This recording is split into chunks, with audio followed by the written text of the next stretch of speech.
করেন না। আল্লাহর উপর সাইড না, সব জিনিস আল্লাহর সামনে হইতো না। এত বড় সাহস কার হইছে? কার এত বড় গুন্ডা হইছে?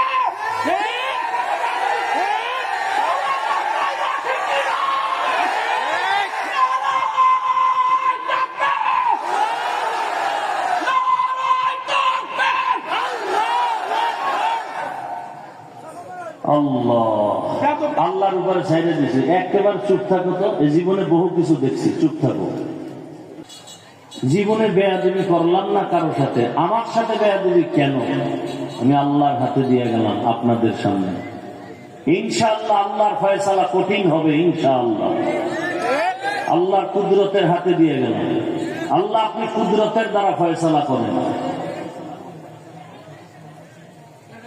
আমি কারোর সাথে বেয়াদবি করিনি জীবনে। আমি ভালোবাসি হাজী সাহেবকে। আপনাদের গত বছর আইসা খুব ভালো লাগছে, এবছরও বেশি জান না। আমি তো কারো আল্লাহকে ভয় করে চলি।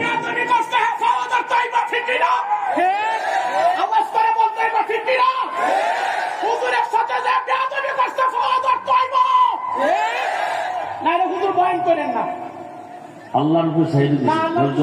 সব জিনিস আল্লাহর সামনে হইতো না। এত বড় সাহস কার হইছে? কার এত বড় গুন্ডা হইছে?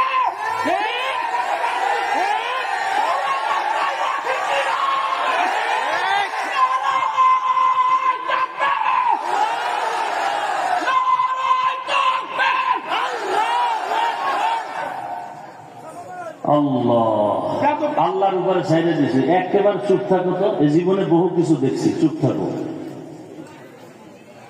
আমি আল্লাহকে রাজি করে চলি, যে কারণে অন্য বক্তা আসলে অহংকার না। এই টাইমে এত লোক পাইতো, আল্লাহ আমাকে দয়া করে দিয়েছেন, এটা আমার শুকর, আলহামদুলিল্লাহ। আপনারা ভালোবাসেন, এটাই ভালোবাসার প্রমাণ। টাকা দিয়ে ভালোবাসা যায় না। টাকা দিয়ে ভালোবাসা যায়? মিয়া কত লাখ টাকা লয়ে ঘুরে হাফিজুর রহমানের পেছনে, এত সোজা।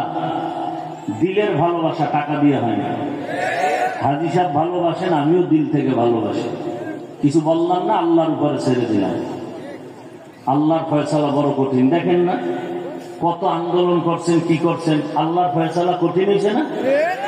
কি র্যাবে ভয় পায়, আর্মি ভয় পায়, সেনাবাহিনী ভয় পায়, পুলিশ ভয় পায়, কথা বলতে পারে না। আল্লাহ আমি যখন ধরবো তখন র্যাবেও আমার ভয় পেল। আল্লাহ ধরা বড় কঠিন। তবে আল্লাহ সারাইছে আমার সামনে যায় না। আমি তো এরকম দিয়ে একটা ব্যর্থ খুঁজি, সামনে আসলে তার হয়তো। আল্লাহ হেদায়াত দান করুন।